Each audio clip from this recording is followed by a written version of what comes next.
বিজ্ঞানীরা বলছেন আমাদের দীর্ঘ জীবন কেড়ে নেওয়া সবচেয়ে বড় খুনি বা বিলেন হলো মানসিক চাপ।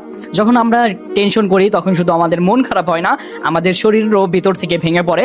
আমেরিকান ইনস্টিটিউট অফ স্ট্রেসের মতে আমাদের জীবনের সকল অসুখের মূলে রয়েছে এই মানসিক চাপ।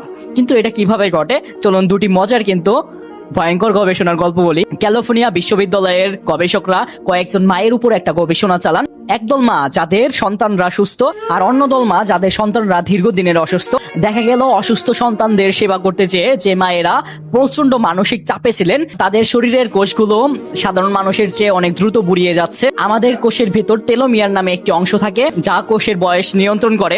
স্ট্রেস বা চাপ এই টেলোমিয়ার গুলোকে ধ্বংস করে দেয়, ফলে কোষগুলো নতুন করে জন্ম নিতে পারে না এবং মানুষ অনেক দ্রুত বয়স্ক হয়ে যায়। তাহলে বাঁচার উপায় কি? জীবন থেকে তো আর চাপ পুরোপুরি মুছে ফেলা সম্ভব নয়, রাইট? কিন্তু এই চাপের বিরুদ্ধে আমাদের শরীরকে রক্ষা করতে পারি। বিজ্ঞানীরা বলছেন পর্যাপ্ত ঘুম, একটু হাসি খুশি থাকা এবং নিয়মিত মেডিটেশন বা ব্যায়াম করা। মনে রাখবেন এই ছোট ছোট অভ্যাসগুলো শুধু আপনার মন ভালো রাখার উপায় নয়, বরং এগুলো আপনার শরীরের ভিতরের কোষগুলোকে অকাল মৃত্যুর হাত থেকে বাঁচানোর একটি শক্তিশালী উপায় হতে পারে।